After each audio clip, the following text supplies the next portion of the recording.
Nous accueillons donc Frédéric Vauchon, vice-président du conseil départemental de Loire-Atlantique, pour ouvrir ce colloque.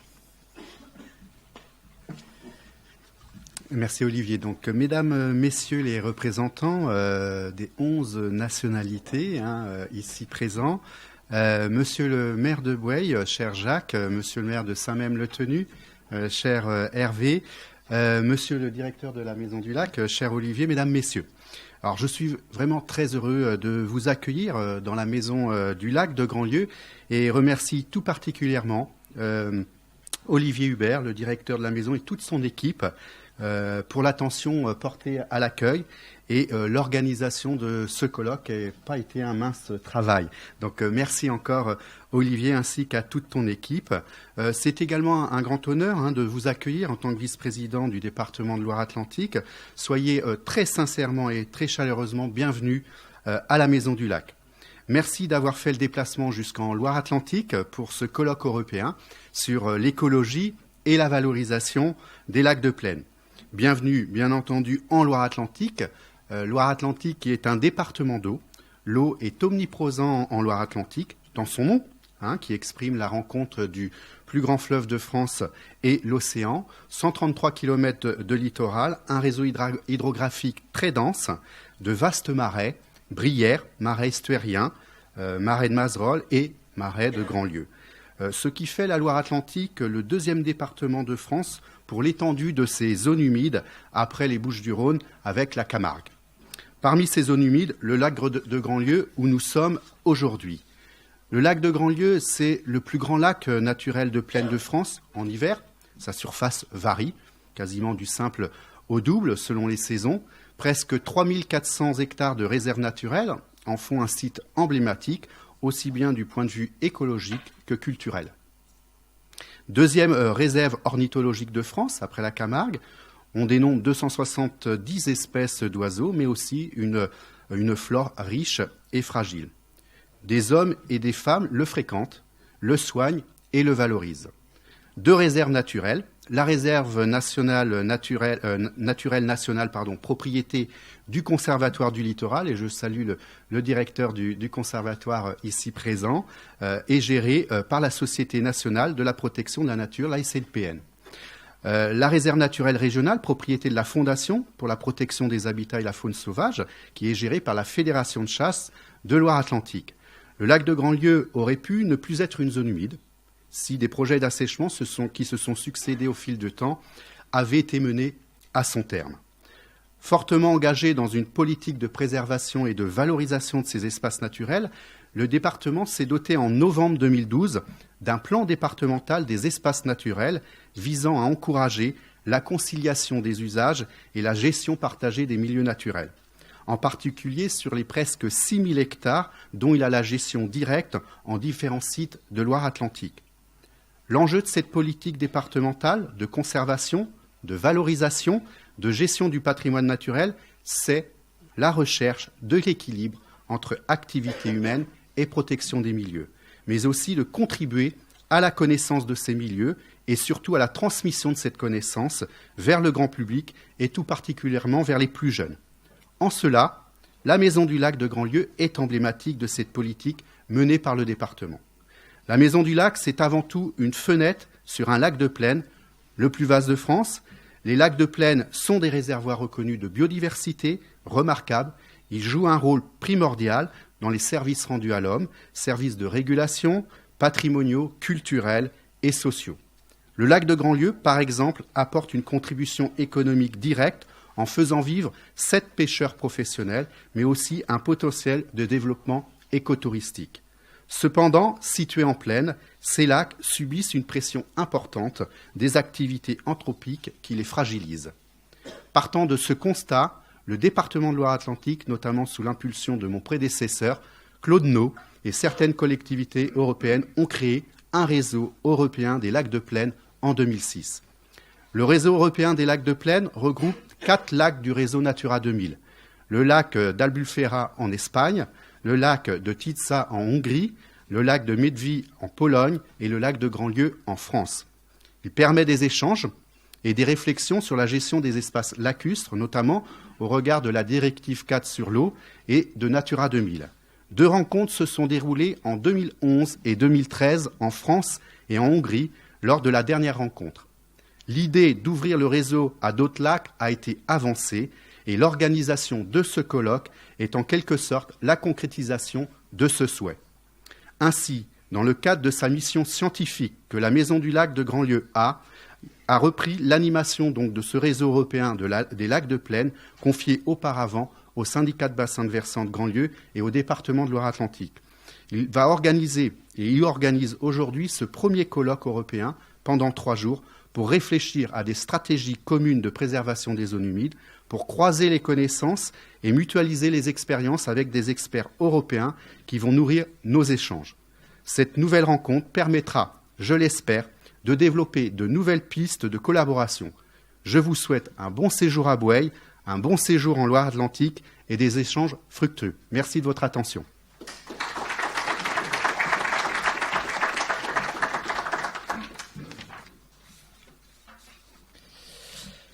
Merci, Monsieur le Vice-président.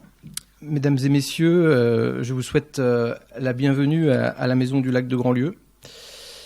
Je peux vous assurer que toute l'équipe de la Maison du Lac est ravie et fière aujourd'hui d'organiser ce rendez-vous international un peu plus de 2 ans après l'ouverture de la Maison du Lac. Je vous remercie d'avoir fait le déplacement, pour certains de très loin, au-delà même de l'Europe, puisqu'on a des représentants africains, d'autres sont venus des États-Unis. Donc je vous remercie d'avoir fait ce déplacement pour échanger durant 3 jours sur ce colloque et sur l'état écologique et la valorisation des lacs de plaine. Un lac est le trait le plus beau et le plus expressif du paysage. C'est l'œil de la terre où le spectateur, en y plongeant le sien, sonde la profondeur de sa propre nature. Cette citation est celle d'Henry David Thoreau, philosophe et naturaliste américain. En plus de cette représentation philosophique, il y a de multiples raisons de vouloir protéger et valoriser ces lacs. Raisons écologiques, raisons économiques ou encore raisons culturelles. Les lacs font partie de ce grand ensemble que forment les zones humides. Et nous avons souhaité inscrire ce colloque dans le cadre de la Journée mondiale des zones humides qui commémore, comme vous le savez, la signature de la Convention de Ramsar du 2 février 1971.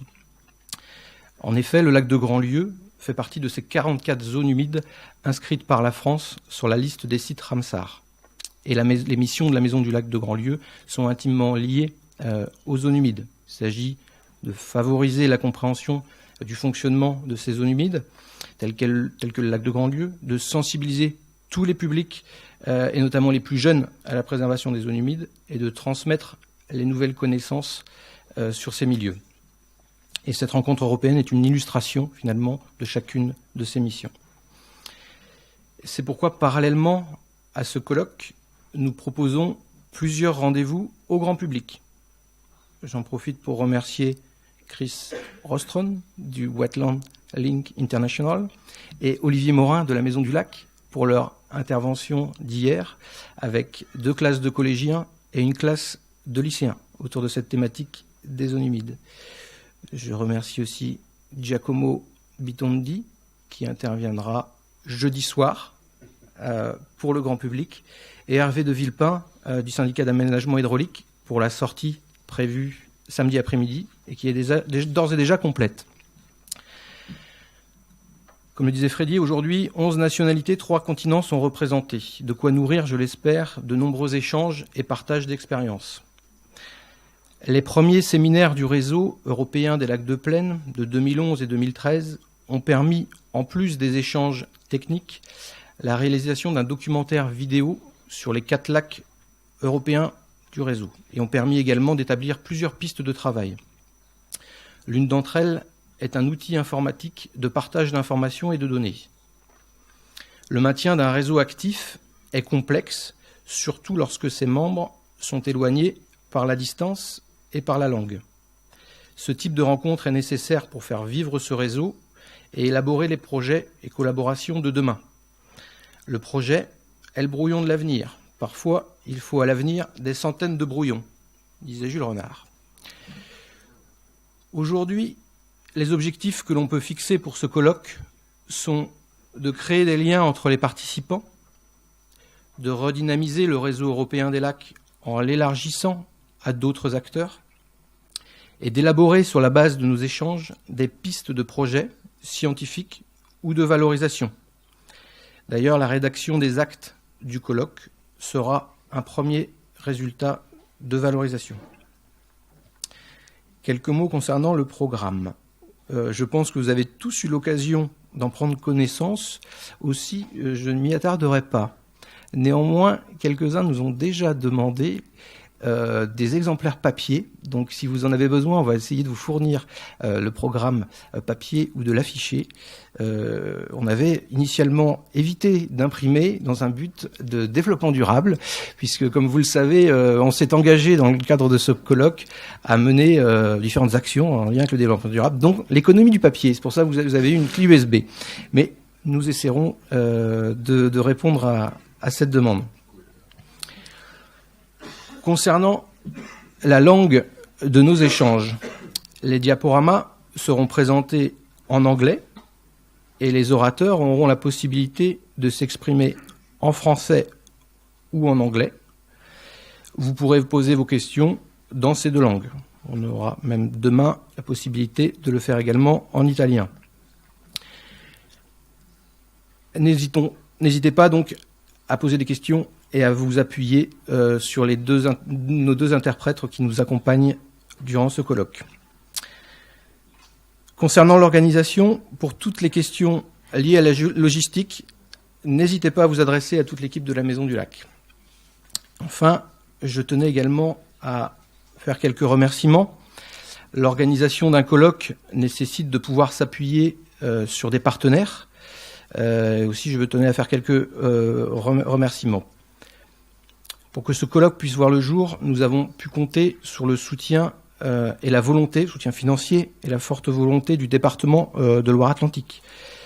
Nous avons pu compter aussi sur le soutien du syndicat de bassin de Versant qui a déjà animé les précédentes réunions internationales. Je tiens à saluer notamment son président Claude No qui porte beaucoup ce réseau des lacs de plaine européens. Cette rencontre est également réalisée grâce à nos partenaires financiers et institutionnels. L'Agence de l'eau, Veolia, le Conservatoire du littoral, la Société nationale de protection de la nature, la Fédération des chasseurs, l'Université de Nantes, l'Université de Rennes, la ville de Bouaye, les membres du collège scientifique, les animateurs de sessions qui interviendront aujourd'hui, et même les vignerons locaux dont nous aurons l'occasion de déguster le vin ce midi. Je vous précise que nos partenaires financiers auront l'occasion de s'exprimer ce soir avant le cocktail de bienvenue. Et je tenais aussi à remercier toute l'équipe de la Maison du Lac, le personnel de Loire-Atlantique Développement et du département de Loire-Atlantique, qui de loin ou de près ont permis la réalisation de ce colloque. Un grand merci notamment à Audrey Cadou et Mariana Sollet au fond de la salle pour leur investissement et leur professionnalisme sur ce projet. Et avant de laisser la parole à Jean-Nicolas Bézel qui animera les conférences de cette première matinée et Menobart van Herden pour la conférence d'ouverture, je vous souhaite un bon colloque, des échanges riches et fructueux dans une ambiance conviviale. Voilà. Merci.